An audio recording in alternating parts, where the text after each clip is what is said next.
Obrigado, Antônio. Queria agradecer o convite, para estar aqui com vocês hoje. É sempre um prazer poder debater esse tema com todos aqueles que estão trabalhando na área de habitação no Brasil. Tenho, na medida do possível, me esforçado para poder estar em vários lugares, conversando com quem trabalha com habitação, porque nós não vamos enfrentar o problema da habitação sem técnicos que estejam não só qualificados, como também antenados com as questões importantes. O tema da habitação é um tema transversal, é um tema que dialoga com a política social, ele dialoga com a política ambiental, ele dialoga com a política urbana, e ele, portanto, ele é muito amplo, como abordagem. Ele envolve questões muito importantes ligadas ao modo de vida, porque no fundo a habitação é uma necessidade básica de todo cidadão e, portanto, as necessidades dos cidadãos vão refletir na sua moradia, na sua habitação. Então é um tema muito amplo que exige uma reflexão sempre muito específica e muito como é que eu diria, muito própria de cada lugar, Não adianta eu vou falar aqui coisas muito genéricas, vou falar coisas do Brasil como um todo, vou falar um pouco mais das questões de São Paulo, porque eu sou de São Paulo, então a gente sempre acaba tendo uma experiência maior na cidade onde a gente vive, mas de maneira nenhuma nós podemos entender o que eu vou falar aqui como um modelo ou como uma maneira padronizada de intervenção.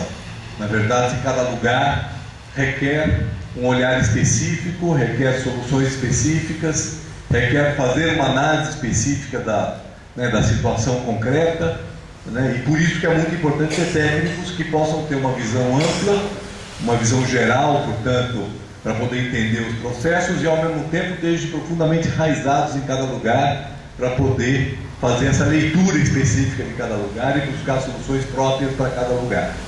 Não existem modelos prontos e, aliás, o que eu vou procurar mostrar para vocês é que no Brasil, ao longo da história, modelos prontos que são repetidos sem refletir a especificidade de cada lugar acabam gerando problemas muito sérios. Então nós temos que pensar como enfrentar o problema em cada lugar, é claro que à luz de um paradigma, de uma reflexão, de conceitos que tem caráter mais geral.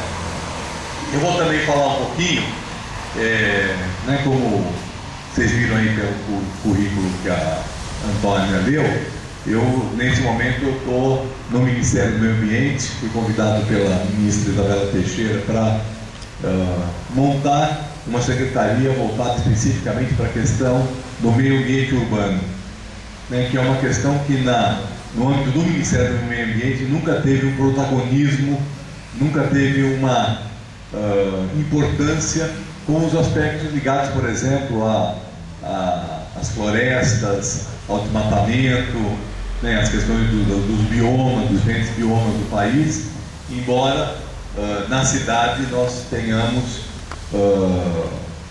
milhões de pessoas, 160 milhões de pessoas vivem em cidades e sofrem diretamente os efeitos dos equívocos que são levados adiante em função das políticas em geral do país, com influência, com impacto no meio ambiente.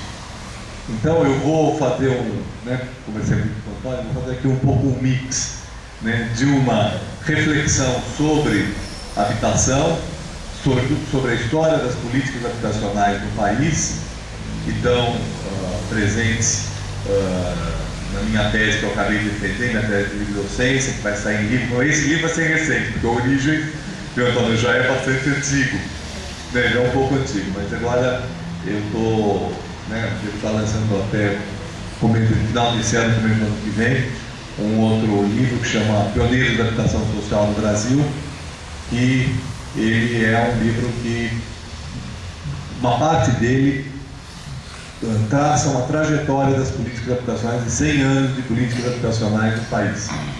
E depois ele faz um estudo mais aprofundado do período de 30 a 64, aprofundando os estudos dos vários projetos desenvolvidos naquele período. Né? Mas o que eu vou falar aqui um pouco para vocês é um pouco dessa trajetória, para a gente também introduzir o que, em cada momento da nossa história, o que foi a ênfase que foi dada, o que se avançou em cada momento e o que não se avançou, quais foram os problemas que em cada momento nós tivemos, até a gente chegar num período mais contemporâneo, onde nós vamos mostrar que uma série de questões que no passado não estavam bem equacionadas, por exemplo, a questão do financiamento, né? A questão do financiamento para a produção de unidades novas, hoje ele está relativamente bem equacionado, né? Com subsídio, com programas né? que estão voltados, que poderão dar conta do problema da população de baixa renda.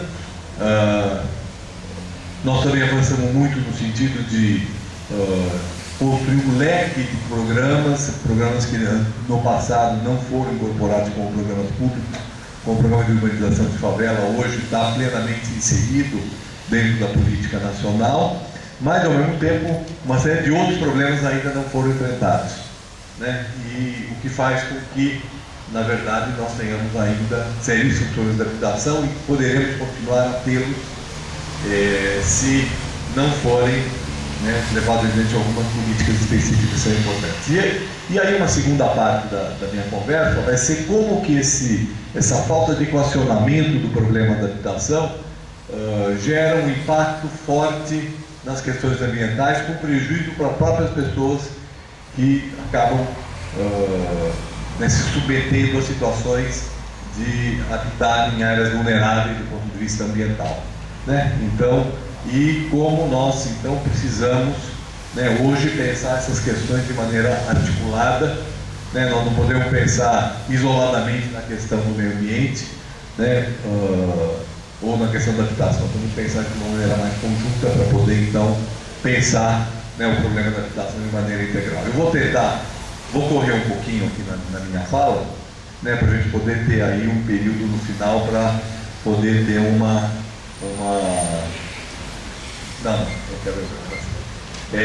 para poder então no final a gente poder ter um tempo de discussão. Então o tema aqui que eu preparei para vocês, o impacto do processo de urbanização das necessidades habitacionais sobre o meio ambiente. Mas é um pouco mais do que isso, né? Nós vamos começar, na verdade, está dando para enxergar o texto? Né? O pessoal que está aí no fundo, se chegar na frente, vai enxergar, né? Então, mas eu sugeriria que quem está no fundo estiver enxergando que venha um pouquinho mais para frente para poder acompanhar então, né, a nossa... Bom, então, podia apagar também a luz aqui, frente aqui em cima do palco, né, para poder ter uma melhor... Bom, então, como o Estado tem enfrentado a questão da habitação, a questão habitacional? Então, a primeira parte da minha palestra vai ser exatamente mostrar como que historicamente o Estado tem enfrentado o problema da habitação, né? No meu trabalho eu divido a história das políticas habitacionais do país em 5 períodos, né? 5 períodos porque eu estou considerando que o período pré-república, ou seja, o período colonial e do império, quando na verdade nós tínhamos como predominantemente as relações de trabalho estavam baseadas na escravidão, né? Nós não podemos nem falar em política habitacional, não podemos nem falar em ações habitacionais, né? Então, né, nós estamos falando da República para frente, e eu vou então, né, eu trabalho com 5 períodos, né? Um período que vai até 30, né, onde basicamente nós temos uma produção privada e uma ausência do Estado no processo de produção e de regulamentação das relações entre inquilinato e proprietários, e onde a ação do Estado fundamentalmente estava baseada no controle sanitário, né? É o período em que surgem, né, as primeiras leis que regulam o processo de construção, os códigos de obras, leis sanitárias, e grande parte disso estava relacionado com as preocupações sanitárias, as preocupações de saúde pública, no momento em que havia uma grande difusão de doenças epidêmicas, não só no Brasil, como em vários lugares do mundo. A partir de 30 até 64, que foi, né, que é o período que eu estudo mais detalhadamente, tanto no livro Origem da Habitação Social, como agora no Pioneiros da Habitação Social, né, é o período que tem início a intervenção do Estado na questão da habitação, dentro de uma lógica, que é a lógica de proteção social do trabalhador, mas exclusivamente do trabalhador assalariado, trabalhador que tinha relações de trabalho no âmbito da política trabalhista de Getúlio, que era a política de proteção àqueles trabalhadores urbanos que estavam inseridos no processo de produção capitalista. E nesse momento também que nós vamos ter o controle dos aluguéis e vamos ter o início da produção estatal de habitação, mas que estava restrita, portanto, apenas por trabalhadores urbanos formais, através do Instituto de Previdência e, posteriormente, com alguma abertura para o conjunto da população, com a fundação da Casa Popular.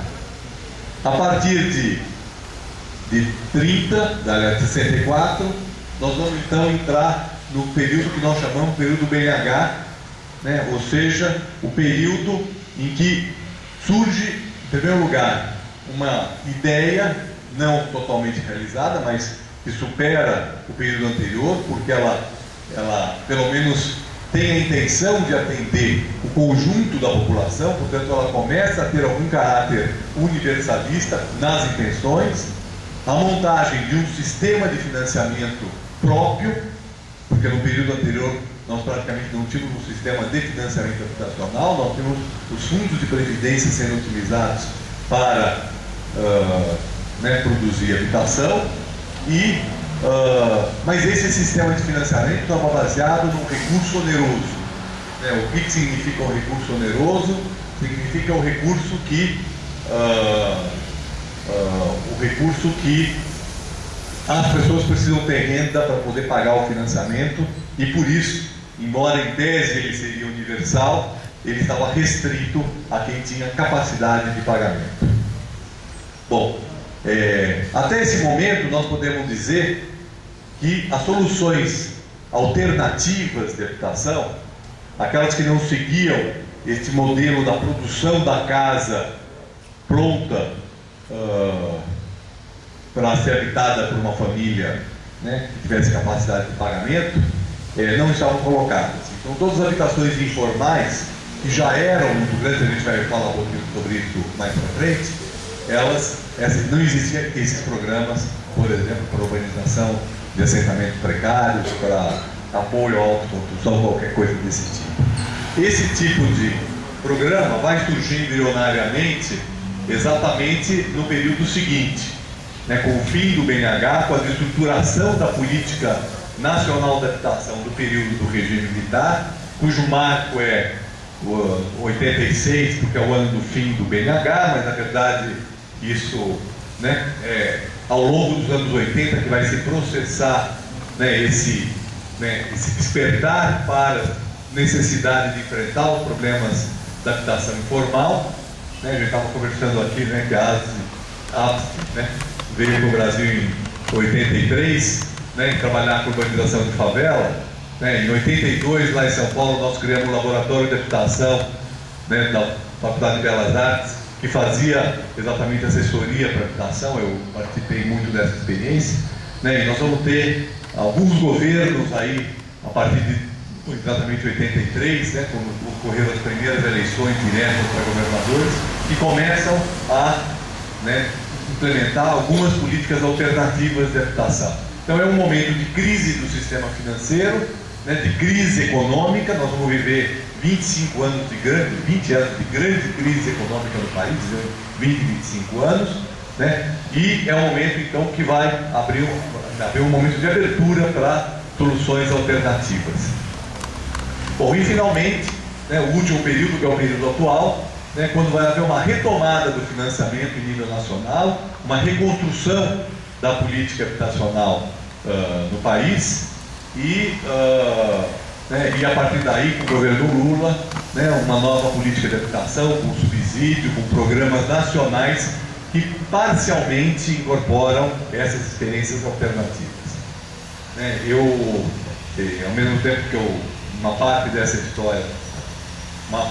história, desse processo, dessa trajetória, eu estudei como pesquisador, né? A outra parte, né, a partir dos anos 80, eu atuei um pouco como protagonista desse processo, né? Na medida em que participei intensamente na construção dessas propostas alternativas dos anos 80 e dos anos 90, né? E depois participei, né, primeiro né, nos programas de governo, né, do Partido dos Trabalhadores, né, do projeto Moradia, que foi o projeto desenvolvido, né, pelo ex-presidente Lula, né, com o programa de habitação. Depois participei como consultor da formulação da política nacional e mais recentemente do Plano Nacional de Habitação. Né, então, eu tenho um pouco esse olhar de quem estudou esse tema, né, e também quem atuou e refletiu sobre ele. Então, os dois livros que a Antônia citou aqui, né, Origens da Habitação Social, né, tem a ver com essa trajetória de pesquisa, né, e de estudo do período, né, da história da habitação. E o outro livro, que é As Práticas Bem-Sucedidas em Habitação, Meio Ambiente e Gestão Urbana, né, é um livro onde eu reúno várias experiências, inclusive as experiências que nós fizemos em São Paulo, né, no período do governo da Erundina, que são as experiências alternativas em relação a esse modelo tradicional, né, de habitação. Então, é um pouco isso, e agora a gente tem uma série de reflexões. Acho que eu queria deixar uma cesta ali, né, assim, pelo menos eu vejo, né, pode deixar aberta, acesa a luz aqui que o pessoal também está escrevendo aí, senão ninguém consegue escrever nada. Bom, então é um pouco isso. Eu vou rapidamente passar e detalhar um pouco esses 5 períodos.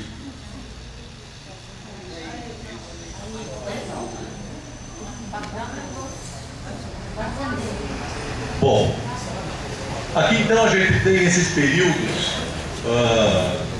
né? Aqui embaixo vocês veem os períodos ao longo da nossa história da habitação, dos 100 anos de história, né, de ações habitacionais no Brasil, e aí vocês veem o que aconteceu com o Brasil nesse período, né, o crescimento da população e particularmente o crescimento da população urbana. Vocês veem aí em amarelo o crescimento da população urbana. Nós vamos ver que, né, a nossa população urbana cresce aceleradamente ao longo do século XX. Né, o Brasil foi o país que fez a mais intensa transformação da base urbana, da base rural para a base urbana, ao longo principalmente da segunda metade do século XX. Mas praticamente desde o início do século esse crescimento já é significativo. Vocês veem que, né, a partir de 50 essa curva se acelera, ao mesmo tempo em que a população rural, que ainda tem um crescimento até os anos 70, a partir dos anos 70 começa a diminuir. Né, isso mostra, né, o desafio que o país passou nesse período. E é importante entender esse quadro para entender por que nós chegamos nessa situação que nós ainda temos hoje, né, de um enorme passivo na área habitacional e na área urbana. Né, na verdade, nós tivemos um crescimento violento, né, se a gente considerar que em 1950 nós tínhamos por volta de 20 milhões de pessoas vivendo em zonas urbanas, não necessariamente em cidades. Porque no Brasil nós temos um conceito que, se a gente for pensar em países em outros países, o conceito de cidade, município, de zona urbana que tem no Brasil não é o mesmo de outros lugares. Né? Então, no Brasil, qualquer núcleozinho urbano já é zona urbana e é chamado de cidade. Né? Então, a gente está falando aqui de população urbana, estamos falando disso. Né? Lembrando que, né, no começo do século nós tínhamos muitos núcleos, né, que a gente podia chamar de urbano, mas eram núcleos de apoio ao rural, aliás, como até hoje. Hoje, dos 5.500 municípios brasileiros, praticamente 4.000 têm menos de 20 mil habitantes. Né? Tá certo que, do ponto de vista da população, eles não significam tanto numa população urbana de 160 milhões. Tá certo? Não significa tanto. Mas, de qualquer maneira, né, é importante a gente ter claro que, né, que o crescimento urbano no Brasil de 20 milhões, né? Vamos falar que é 20 milhões vezes 1950. Por os 160 milhões que nós temos hoje, são 140 milhões de pessoas indo viver em cidades. E, né, população que vem do campo, né, empobrecida, que vai buscar alternativas de trabalho nas cidades, né, cidades que evidentemente não estavam preparadas para recebê-las, mas que de alguma maneira o processo acelerado de implantação do capitalismo no Brasil nesse período absorveu ou necessitava dessa população, até mesmo como o que, né, no marxismo é chamado o exército industrial de reserva, ou seja, tem uma população que está pronta para, né, trabalhar e manter os salários baixos. Do capitalismo no Brasil, ele se estruturou em cima de uma remuneração muito baixa do trabalho, até porque existia, portanto, um exército de reserva, né, e por isso freava, né, as possibilidades de, né, de elevação salarial, e evidentemente, ao, né, não termos salário, nós não temos condição de pagar uma habitação adequada. Então, se por um lado, como eu vou mostrar, nós não tivemos política habitacional para atender essa dimensão de necessidades que nós temos, ao mesmo tempo, né, nós também não tínhamos remuneração do trabalho que permitisse a população, né, através do pagamento, ter acesso à habitação digna, né? E isso então vai ter como repercussão a formação dos assentamentos precários, né, a autoconstrução, ou seja, as próprias famílias sendo obrigadas a produzir sua habitação e produzir a sua terra urbanizada, ou seja, ocupar lugares, em grande parte de lugares frágeis do ponto de vista ambiental, beiras de córrego, áreas alagadiças, encostas, áreas inadequadas, que exatamente estavam vazias porque não eram próprias para a urbanização, mas que acabaram servindo como o espaço onde essa população encontrou, né, para poder, né, habitar na cidade. Então, esse quadro é importante porque, né, nós vemos aí a dimensão do que significaria enfrentar esse problema. Bom, eu vou deixar de lado o período pré-30, né, porque é um período que, na verdade, o Estado interviu muito pouco, né? O Estado apenas, como eu falei aqui, tinha um papel de controle sanitário. Mas o controle sanitário também é muito limitado, né? Uma vez que, né, ele não tinha condição de fechar os cortiços das habitações precárias, né, naquela época, né, 20, 30, 40 famílias, isso continua até hoje, mas naquela época era o que existia de habitação para a população de baixa renda, né, vivendo em áreas muito pequenas, sem banheiros, sem instalações sanitárias de nenhum tipo, né, o que gerava gravíssimos problemas de saúde pública, epidemias, contaminação, né, nós tínhamos taxas altíssimas de mortalidade e de mortalidade infantil nesse período, né, e o Estado, né, na verdade, ao estabelecer um controle, na verdade, apenas, né, identificava aquilo que era habitação legalizada e habitação que não era legalizada. Esse conceito que vai surgir lá já no começo do século, aquilo que está regular e aquilo que está irregular, é um conceito que vai ser mantido ao longo de toda a nossa história. Na verdade, né, vai ser mantido por uma razão muito simples, né? Na verdade, nós temos aí uma incompatibilidade entre a capacidade de pagamento, né, que as pessoas podem dispor para ter uma moradia e o custo da moradia. Essa equação é a equação fundamental que começa lá, né, no início das cidades e vem até hoje como uma questão fundamental. Ou seja, o quanto as pessoas podem dispor, né, financeiramente para pagar uma moradia é incompatível do quanto custa a moradia digna, seja ela alugada, né, o aluguel de uma moradia digna, seja um sistema de financiamento. Na verdade, os sistemas de financiamento, eles são montados exatamente porque, né, mesmo a classe média não tem condições de comprar uma habitação à vista, né? Quer dizer, o valor da habitação, né, de uma habitação, ele não mantém relação com a capacidade de pagamento que as pessoas têm. Portanto, ou as pessoas vão pagar pelo uso da moradia, que significa um aluguel, que é o que predominou nos anos, né, pelo menos até os anos 60, os anos 50, o que predominou era o aluguel, né? As pessoas pagavam pelo uso da moradia e não pela propriedade da moradia, e a partir do momento em que começa a se estruturar os sistemas de financiamento, esses sistemas de financiamento, eles vão precisar ser sistemas de longo prazo para poder fazer caber, né, o quanto as pessoas podem pagar no tamanho de uma prestação. E mesmo assim muita gente vai ficar de fora. né? Então, essa equação ela é fundamental para entender como que o problema da habitação precisa ser enfrentado. Então, nos anos 30, né, nós vamos ter, né, exatamente no período Vargas, o que eu chamo das origens da intervenção do Estado na questão da habitação, né? Portanto, as origens da ideia da habitação social. É muito importante a gente, né, trabalhar com esse conceito, né? Por quê? Porque até então esse conceito não existia, né? O conceito de habitação social. Existia o conceito de habitação de mercado. O mercado produzia habitação, né? E o poder público, né, não intervia nessa relação direta entre o proprietário e o inquilino, né? O setor privado produzia como alternativa para rentabilizar capitais, né? E essa ideia ela vai predominar, né, pelo menos até os anos 40, vai predominar com muita força, né? Ou seja, né, o Estado dá liberdade para que uma relação entre particulares, entre o inquilino e o proprietário, né, se estabeleça, e através desse estabelecimento se produza, né, habitações de aluguel, e aí evidentemente vai se produzir habitações de aluguel de acordo com a capacidade de pagamento do aluguel que as famílias têm.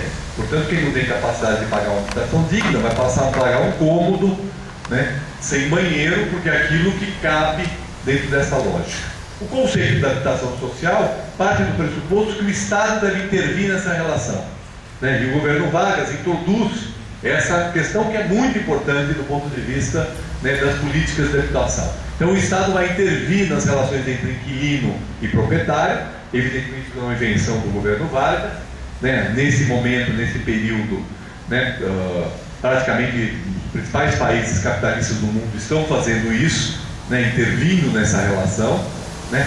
E no Brasil isso vai, né, acontecer a partir de 64 com o congelamento dos aluguéis. Ou seja, os aluguéis são congelados e isso, né, acaba sendo um mecanismo em tese de proteção do inquilino, né? O inquilino passa a ser protegido pelo Estado, né? As consequências, né, vai ser o abandono, né, ou um certo desestímulo ao setor privado investir em habitação de aluguel, e principalmente de habitação de aluguel para a população de baixa renda, a não ser quando isso se faz de maneira totalmente informal, né? Ou seja, né, o aluguel do cortiço, o aluguel do cômodo, regido muitas vezes por relações informais, inclusive muitas vezes baseadas na violência, né? Por que na violência? Porque a lei de inquilinato protegia o inquilino e protegia ele inclusive do despejo. O proprietário não podia despejar o inquilino, salvo quando ele não pagasse. Então, o controle dos aluguéis era uma maneira de proteger o inquilino, né? Então, essa foi uma questão importante. Outra questão importante do governo Vargas foi a facilitação do lote, a venda do lote e a prestação, né? Na verdade, a regulamentação da venda do lote e a prestação. Por quê? Porque até então, né, quando o lote era vendido em prestação, e essa era a única maneira de se comprar um lote, uma população de renda baixa, né, que não tinha como pagar à vista um lote, né, o que acontecia? O proprietário, depois de pago metade das prestações, o proprietário podia desistir, né, devolver o dinheiro que tinha sido pago, né, e tomar o lote de volta. Então, Vargas vai criar um mecanismo que foi fundamental para todo o desenvolvimento da cidade brasileira no século XX, que vai ser criar o Decreto-Lei 58 de 38, que regulamenta a venda, que diz que a partir do momento que é feito um compromisso de compra e venda de um lote à prestação, em que o comprador, desde que pague as prestações, tem direito à propriedade daquele lote. Tá certo? Por que isso é muito importante? Porque o principal mecanismo através do qual a população de baixa renda teve acesso a alguma moradia, mesmo que precária, mesmo que autoconstruída aos poucos, mesmo que em loteamento sem infraestrutura, foi através do loteamento popular. O loteamento popular teve um grande papel, né, a partir desse período. E em terceiro lugar, né, nós vamos ter a produção, o início, a origem da produção estatal da moradia, né? Ou seja, até então, com exceção de um pouquíssimo empreendimento que se conta em uma mão, né, até os anos 30, até o final dos anos 30, o Estado não produzia, através de seus órgãos, não produzia habitação, né, para a população que não conseguia ter acesso à habitação através de mecanismos de mercado. E vai ser exatamente, então, aí, dentro dessa lógica de proteção do trabalhador pelo Estado, que os institutos de aposentadoria e pensões, que são criados também por Getúlio, que é uma outra faceta dessa proteção, a criação do sistema previdenciário, né, então o Estado vai fazer, através dos institutos, vai produzir habitação para quem? Para os trabalhadores que são associados aos institutos de previdência, né, ao IAPI, né, que é dos industriários, ao IAPC dos comerciários, IAPP dos bancários, IAPTEC dos trabalhadores dos serviços de transporte e cargas, em suma, né, aqueles trabalhadores que são assalariados, que são formais, né, e aí então o que se introduz é uma visão corporativa, né, ou seja, cada instituto produz para a sua categoria profissional, né, e apenas os associados desses institutos é que têm acesso à moradia. Em 46, né, já em 45, Getúlio já estava vislumbrando a necessidade de ampliar esse sistema. E foi quando foi proposto a fundação da Casa Popular. Né? A fundação da Casa Popular foi um projeto ambicioso que tinha o objetivo de universalizar essa produção de habitação para os mais pobres. Mas ela acabou sendo um projeto frustrado. Ela foi implantada em 46, já no início do governo Dutra, mas ela foi implantada de maneira muito parcial, com resultados muito, né, reduzidos, né? Particularmente aqui, né, aqui em Belo Horizonte, nós vamos ter as maiores produções da Fundação da Casa Popular, né, mas foi por razões políticas, né, a direção da Fundação da Casa Popular sempre esteve sob, né, a direção de um mineiro, desde o seu início. Então teve, né, você pega as estatísticas, a produção da Fundação da Casa Popular em Minas foi muito alta do que no conjunto, né, do país, mas mesmo assim foi irrisória como um todo. Bom, grande parte dessa produção habitacional está baseada nos princípios do movimento moderno. Naquele momento a ideia de habitação social estava muito vinculada com a ideia, né, do movimento moderno, que é produzir a cidade como um todo, de acordo com uma nova lógica. Não vou falar muito disso, porque eu trato bastante no meu livro, né? Mas é importante dizer, né, que exatamente porque nesse momento é um momento em que há uma aceleração do processo de urbanização do país, né, e também porque, né, o Estado facilitou a compra de lotes à prestação e restringiu a produção feita pelo setor privado, através do controle da locação, nós vamos ter um grande crescimento das formas informais, né, dos processos informais de produção da moradia. Né? É quando vai aparecer, numa escala com algum significado, as favelas, né? As favelas são anteriores, né? Por exemplo, no Rio de Janeiro já vem no final do século XIX, mas é nesse período que elas vão tomar uma grande aceleração. Aqui em Minas Gerais eu não conheço profundamente, mas é importante dizer, né? Mas o início, né, as primeiras favelas vão estar surgindo exatamente nesse período, né? Eu estudei particularmente uma favela, que é a favela que ficava onde foi feito o conjunto do IAPI, né? Da Pereira, da Pedreira, né? Do Lopes, né? Que era exatamente onde ficava onde veio a ser construído o conjunto, né, o conjunto do IAPI lá na Lagoinha, né, em Belo Horizonte. Em São Paulo também as primeiras favelas vão surgir no começo dos anos 40. Né? Os loteamentos clandestinos, na verdade, nesse primeiro momento, vão ter um crescimento muito maior do que as favelas. Né? As favelas nos anos 70, 80 vão crescer muito mais do que nesse início. Outra coisa que também é importante é que nos anos 30 e principalmente nos anos 40, nós vamos ter a introdução do serviço social em habitação, que é uma outra questão também importante, né? Porque havia a ideia de que era necessário, né, introduzir alguma coisa como educar, né, o trabalhador a viver nas habitações. Essa era a ideia fundamental, né, do serviço social em habitação, né, nos conjuntos habitacionais, e ao mesmo tempo também vai surgir, por ação da igreja, né, as primeiras ações sociais nas favelas, principalmente no Rio de Janeiro. Nós vamos ter algumas ações importantes da Igreja Católica voltadas à favela. Uma das que ficou mais famosas foi as ações levadas adiante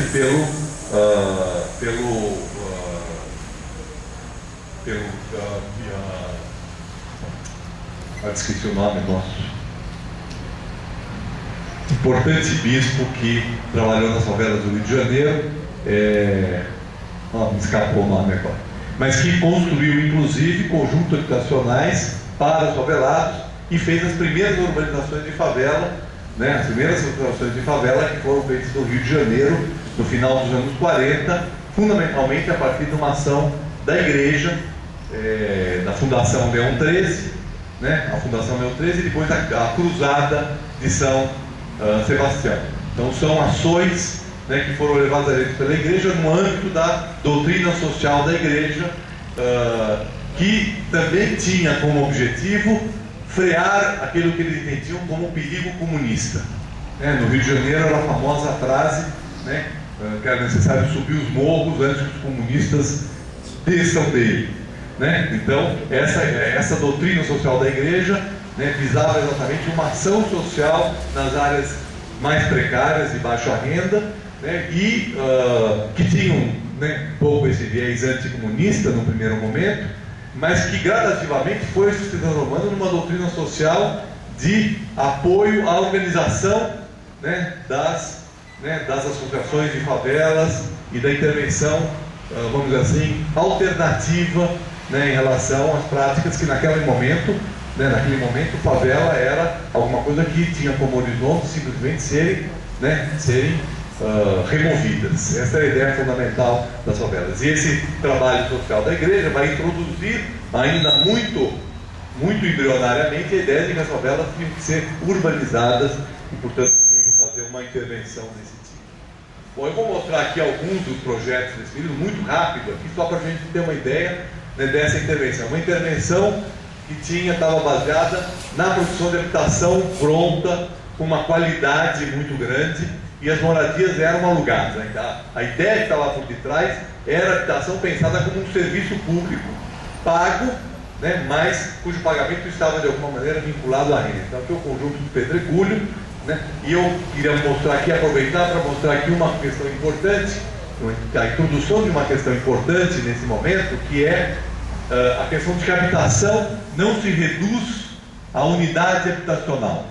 Então essa ideia de que a habitação é a unidade habitacional articulada com os equipamentos sociais, com a escola, com o posto de saúde, com a creche, com a área de lazer e de esporte, com a lavanderia, no caso aqui, inclusive a lavanderia coletiva, com as áreas de comércio local. Esse conceito, que é o conceito de unidade de vizinhança, que é o conceito de que no bairro vai se encontrar junto à habitação os demais serviços que permitam, portanto, esse morador ter acesso a certas benfeitorias coletivas próximas à sua moradia, é um conceito que se consolida na produção habitacional desse período. Então aqui vocês veem, no conjunto do Pedregulhos, tem a escola ali, o ginásio, tem até a piscina, não está dando para ver bem, mas tem a piscina, tem o centro de saúde, tem a lavanderia mecanizada, que é outra ideia também muito nova naquele momento, uma lavanderia coletiva, fora da moradia e mecanizada. Por quê? Naquele momento nós não tínhamos máquina de lavar roupa. Então, a ideia de que deveria se introduzir uma mecanização no processo de lavagem de roupa, só podia ser feito de maneira coletiva. Então, a engenheira Carmen Portinho, que era a diretora do DPH, que foi o órgão que produziu esse conjunto, que era uma feminista, uma das primeiras feministas do país, introduzia exatamente a ideia de que a mulher precisava ficar liberada desse trabalho pesado de lavar roupa. Então esse era um conceito importante da relação entre o feminismo e a moradia, das questões de gênero, ou seja, a necessidade de se retirar do trabalho doméstico o máximo possível de atividades para liberar a mulher para poder ter um trabalho fora de casa e poder também desempenhar outras atividades que não estava vinculada, portanto, àquela ideia da mulher vinculada ao serviço e ao trabalho doméstico. Então, a creche, a lavanderia, em alguns lugares, inclusive o restaurante popular, que foi proposto pela API junto aos conjuntos, estavam vinculados exatamente a esse conceito, e a Gabi Portinho foi uma grande difusora disso. Então, aqui só para mostrar aqui algumas imagens aqui desse conjunto, ali à esquerda, aqui o centro de saúde, os espaços públicos. Outro conceito importante desse período é a valorização do espaço público. Eu estou falando isso tudo, não é por acaso, é porque, na verdade, esses conceitos são conceitos muito importantes que nós não podemos esquecer hoje quando pensamos nos projetos de habitação.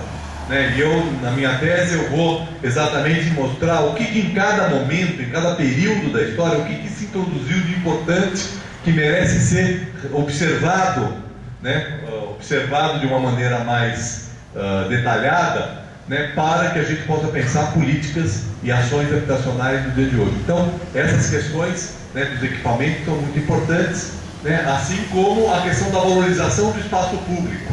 Espaço público que nosso país, cada vez mais tem sido desprezado, abandonado.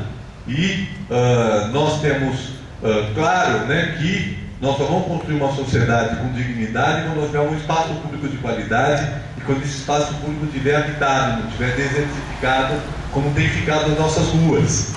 Gradativamente as nossas ruas são tomadas pelos veículos e são abandonadas pelas pessoas, o que gera também a insegurança e a violência. Então, a relação entre essas coisas todas é muito importante. Então, aqui a gente vê esse andar intermediário, que é o andar livre, onde tinha equipamentos coletivos e tinha um espaço de lazer, significava isso. Não, deixa eu... Existe, embora esteja um pouco deteriorado, tá certo? Exatamente porque depois de 64, o que estava dentro desse conceito da moradia de aluguel era exatamente o conceito de que a habitação era um serviço público, portanto os espaços públicos deviam ser cuidados pelo poder público. Esse era o conceito básico. E depois de 64, esses conjuntos foram vendidos, e ao serem vendidos, eles acabaram sendo bastante abandonados. Aqui a gente vê um outro conjunto que é em São Paulo, esse, vocês veem aí, na verdade qual é a ideia? A ideia é que você vai verticalizar não para adensar. A ideia da verticalização, que é a ideia do momento moderno, é a verticalização para liberar o solo, para poder introduzir então uma habitação de qualidade junto ao parque. Então o conceito é que você vai ter as áreas livres, as áreas verdes, tudo que vocês estão vendo em branco aqui são equipamentos sociais, ou edifícios de comércio que são junto à moradia. Então, na verdade, a ideia que está presente aqui, e esses conjuntos estão muito bem localizados nas cidades, é que você vai ter então uma proximidade da habitação e do trabalho e praticamente uma justa posição entre a habitação e os equipamentos sociais que vão ser levados adiante. Aqui vocês veem algumas fotos recentes, na verdade, apenas os edifícios baixos foram feitos, e aqui vocês veem bem mal o que seria esse espaço, mas aqui dá para ter uma ideia, embora vocês estão vendo ali uma cerca que separa um bloco do outro, porque isso é uma intervenção que levou posteriormente à individualização de cada bloco, ao invés de se ter um espaço. Bom, esse aqui vocês devem conhecer, é o IAPI de Belo Horizonte, que também está baseado nesse mesmo conceito, uma verticalização que gera uma grande área pública no meio desse conjunto, uma área destinada a equipamentos, ao lazer, ao esporte, e com isso nós podemos ter uma... Esse é o conjunto Passo de Areia em Porto Alegre, que é um conjunto que tem blocos e tem casas, mas que se caracteriza, esse já é um conjunto na área de expansão urbana. E eu sempre faço questão de mostrar bastante esse conjunto, porque hoje existe uma certa visão, que eu também considero uma visão equivocada, embora ela seja consequência dos equívocos que foram feitos no país na época do BNH, de que habitação em área de expansão urbana necessariamente é ruim, e que grande conjunto necessariamente é ruim. Então esse conjunto aí, o Paço de Areia em Porto Alegre, ele foi feito na área de expansão urbana de Porto Alegre nos anos 40, né, e ele é um grande conjunto, são quase mais de 2.500 unidades, que para os anos 40 era um enorme conjunto, né, e ele tem uma excepcional qualidade. Na verdade, o problema não é se ele é grande e se ele está na periferia, né? A questão é se ele está criando cidade, criando ambiente de qualidade ou não, né? No caso aqui, se cria, né, uma condição de qualidade extremamente para esse conjunto. E esse aqui é o conjunto da Penha, no Rio de Janeiro. Como vocês veem também, uma belíssima área pública, né? Os blocos, que são blocos quase convencionais, né? Aquilo que mais se aproxima do convencional, até ao contrário dos que a gente viu antes, de uma qualidade, né, no bloco muito grande, mas, na verdade, a qualidade do espaço público, né, é mais importante do que a qualidade do bloco, ou né, o bloco vai gerar uma unidade habitacional adequada, né, para os moradores. Tem muita preocupação arquitetônica, mas a qualidade do espaço público, né, significa uma grande avanço do ponto de vista, e aí no fundo vocês veem o ginásio e a escola. Bom, esse período que nós vimos, embora tenha gerado uma qualidade de projeto de inserção urbana, de qualidade urbanística, ele teve um grave problema. Isso era destinado por uma minoria da população brasileira. E os fundos, né, que estavam destinados à produção desses conjuntos eram fundos previdenciários, né, que no início do sistema de previdência, porque a previdência foi criada no Brasil nos anos 30, ele podia se dar o luxo de estar financiando a produção de habitação para os seus assalariados, mas era um sistema insustentável do ponto de vista financeiro. Ou seja, era um sistema que não tinha condição, né, de garantir um atendimento em larga escala.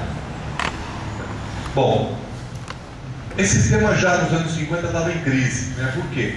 Porque a burocracia atuarial, ou seja, a burocracia que cuidava dos fundos da Previdência, já tinha chegado à conclusão que era inviável financiar a habitação social com recursos da Previdência. Porque a Previdência tinha uma finalidade própria, que era pagar as pensões e, evidentemente, né, subsidiar a moradia, né, iria solapar os fundos previdenciários.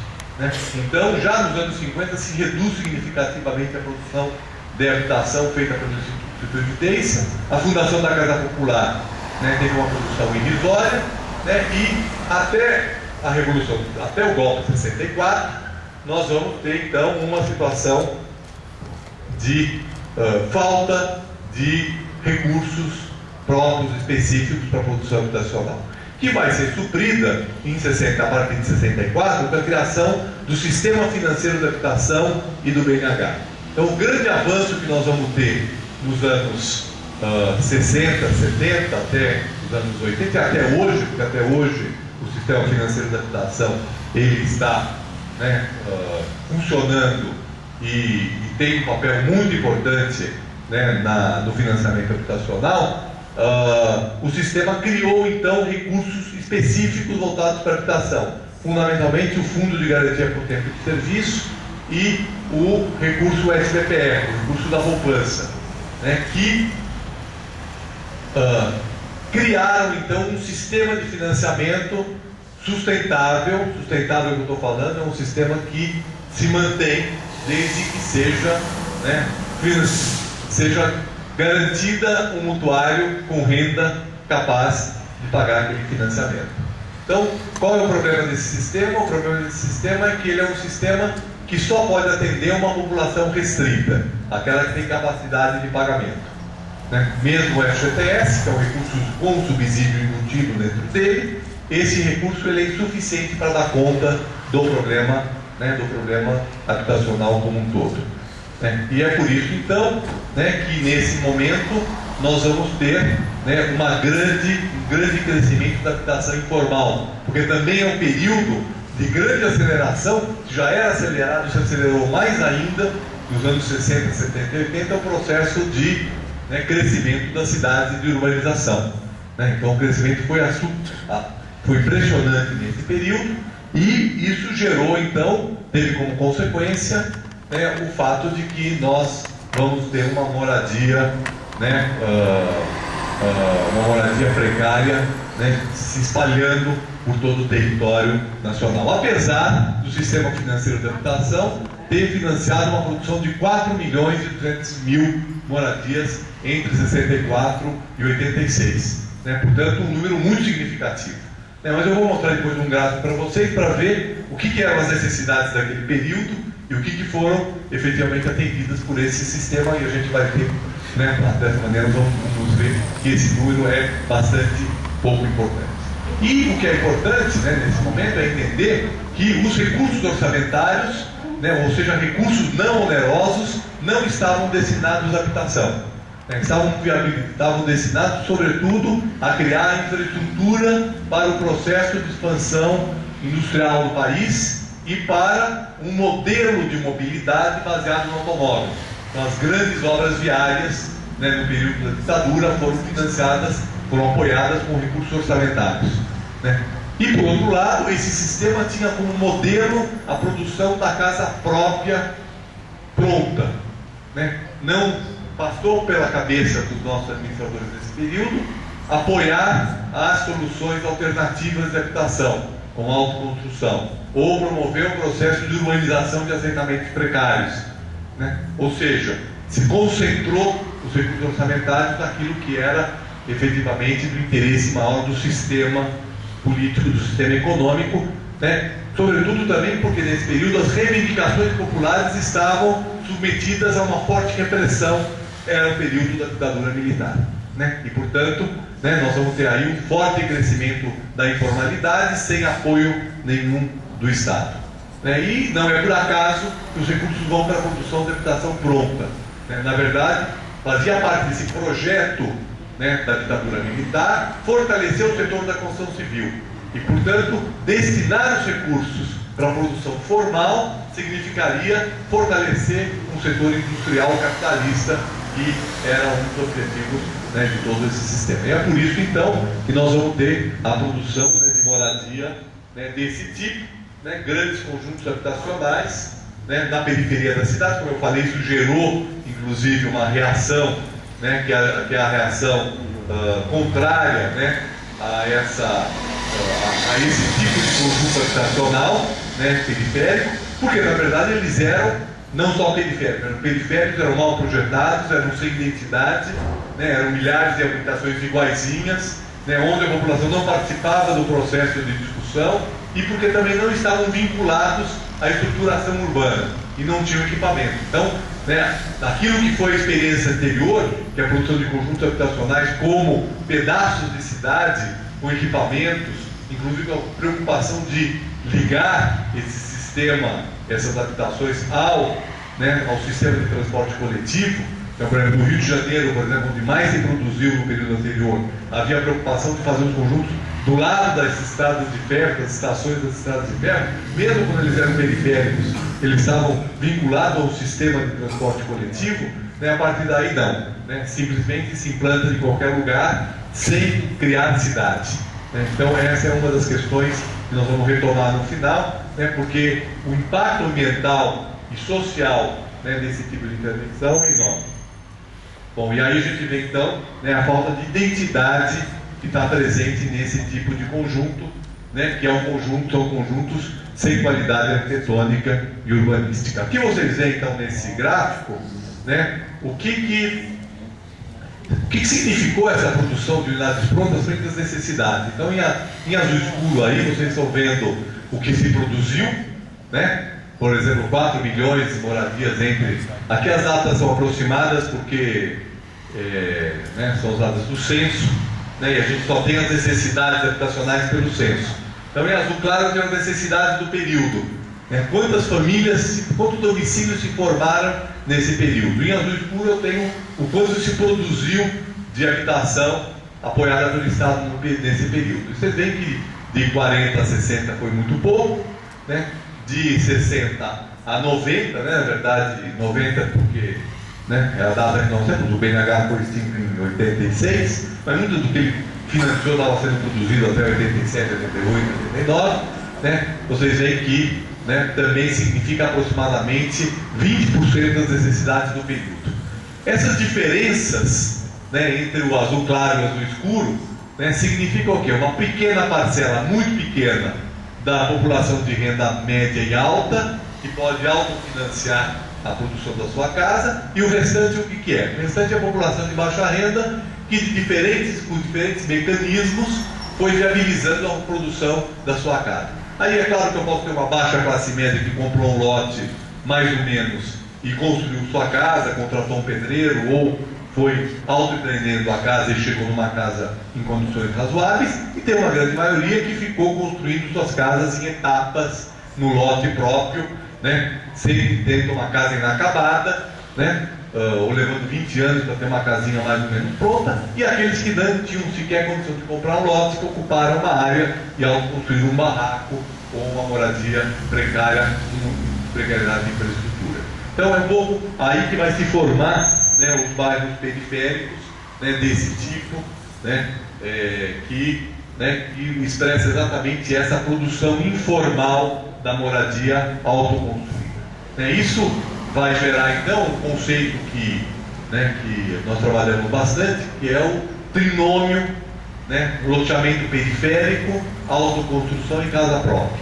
E a casa própria é como uma aspiração, né, da população, ou seja, mesmo que significava construir uma casa precária em etapas, ter a casa própria significava uma segurança que as famílias precisavam ter para poder sobreviver na velhice e sobreviver depois que as condições de trabalho cessassem, né, numa condição de trabalho sempre muito precária. É por isso que a aspiração da casa própria foi sempre tão forte, né, na população urbana brasileira, porque ela significava uma segurança, uma poupança, uma capacidade de assegurar algum futuro quando as condições de trabalho, a possibilidade de trabalho não acontecesse mais.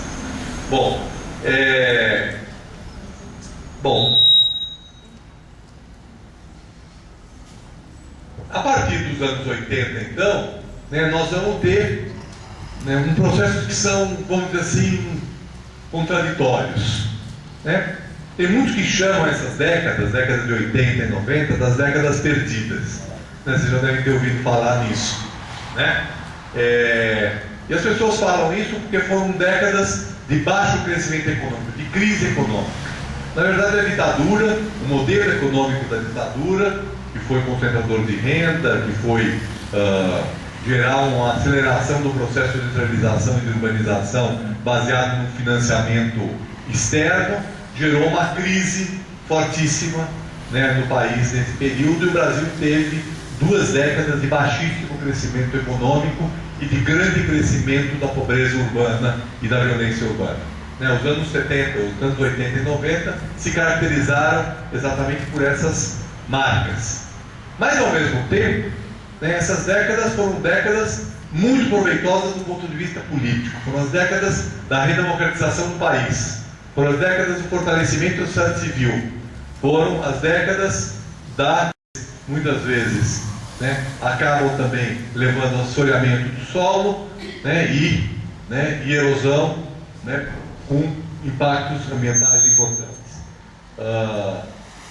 Ocupação das encostas, e olha que nós estamos falando aqui daquilo que normalmente é chamado de áreas de proteção permanente, APP. Né? O que são as APPs? São as áreas de perda de córrego, né? As faixas ao longo dos córregos e as áreas íngremes, né? As áreas com mais de 45% de inclinação. Ou seja, nós estamos aqui exatamente na interface entre aquilo que são as áreas que o Código Florestal protege e aonde a ausência de política habitacional ocupa. Aqui outra situação desse tipo, né? As mais diferentes situações. As áreas de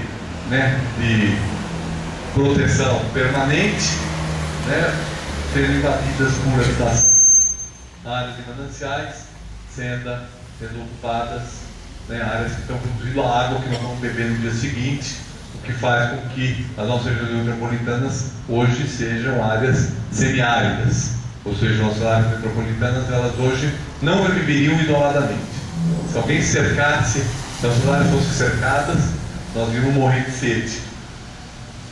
Bom, então, só para finalizar, né, aqui algumas ideias para discutir, né, o que precisa ser feito fora do eixo financeiro.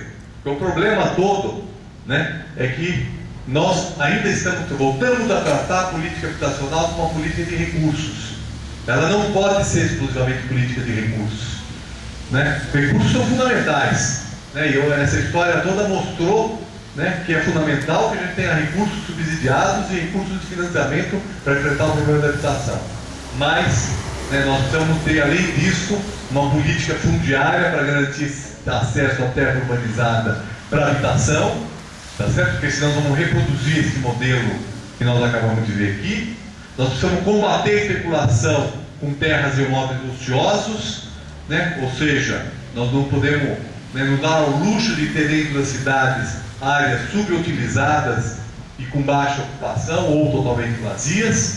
Nós vamos planejar a expansão urbana, não significa não ter expansão urbana, significa planejar e ordenar a expansão urbana, que é uma coisa que nós perdemos, se é que em algum momento nós tivemos, na verdade, no Brasil nunca se teve isso, teve um pouquinho lá no começo do século, até os anos 50, né? Ou seja, planejar o crescimento das cidades e não deixar que as cidades cresçam ao sabor do empreendimento privado, ter público atuando só como licenciador, geralmente com a faca no pescoço, quer dizer, ou aprova ou deixa de ter moradia, ou aprova ou cai o mundo, né? Liga o prefeito, liga o vereador para aprovar um certo empreendimento. A gente sabe como é que isso funciona. Nós vamos planejar e portanto, dizer o que tem que ser feito. O setor privado, isso não significa o setor privado não atuar, significa o setor privado atuar de acordo com um plano. Significa discutir o conceito de cidade compacta, né? Ou seja, né, nós podemos continuar crescendo essas cidades horizontalmente, né, e ocupando áreas frágeis do ponto de vista ambiental, ou tem que aproveitar as áreas próprias para a urbanização e ali construir de maneira mais compacta, né, deixando liberadas as áreas frágeis e regulando o processo de ocupação. O que coloca então a necessidade de utilizar o subsídio de maneira mais seletiva e não de maneira generalizada, ou seja, ter um subsídio para localizações mais adequadas, né, estimulando com a utilização do subsídio uma política urbana e não deixando com que a política de subsídio busque a terra mais barata, né, porque a maneira como hoje se organiza uma política de habitação, tá certo? Onde, né, se estabelece um teto de recursos e um teto de subsídio, isso força a busca da terra mais barata, muitas vezes em condições mais inadequadas. Estabelecer limites para a dimensão da habitação. Aqui é uma questão polêmica, extremamente polêmica. Eu não estou falando aqui de habitação social, não. Estou falando aqui da habitação de luxo, né? Estou falando aqui dos nossos, nosso uso extensivo, nosso desperdício de espaço. Nós estamos desperdiçando o espaço, até porque talvez o Brasil tenha muito espaço, certo? E aí as consequências vão aparecer, né? A gente tem a ideia de que o Brasil tem muito espaço, mas nós não temos tanto espaço assim. Nós temos um espaço que é precioso. Então, né, hoje não temos limites máximos, né? Nós vemos hoje, né, sendo produzidas habitações de 600 metros, 700 metros quadrados, tá certo? Nós vemos muitas vezes hoje um certo desperdício nos equipamentos. Então tem um último ponto ali: promover melhor ocupação do espaço urbano através do uso misto e compartilhado das edificações. Não estou falando compartilhado, estou falando para dividir uma casa para duas famílias, não, né?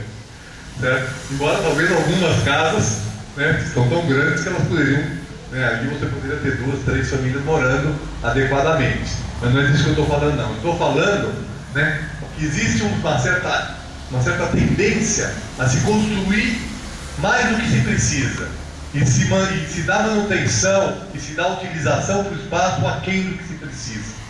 Então, muitas vezes eu tenho vários equipamentos sociais, mas pela maneira como nosso Estado se organiza de maneira setorizada, um espaço é usado por um órgão, o outro é pelo outro, tá certo? E esses espaços não são compartilhados, né? Nós temos ociosidade nos espaços, né? Eu tenho, né, portanto, né, que pensar isso de maneira melhor, para poder aproveitar melhor o terreno que eu tenho, para poder dessa maneira eu conseguir dar conta melhor dos meus problemas de habitação, compatibilizados com os problemas ambientais e a questão fundiária. Então, são questões que são extremamente importantes para poder, então, a gente superar, né, esses problemas ambientais gerados pelos problemas de habitação. Mas, deixando muito claro que se eu não tiver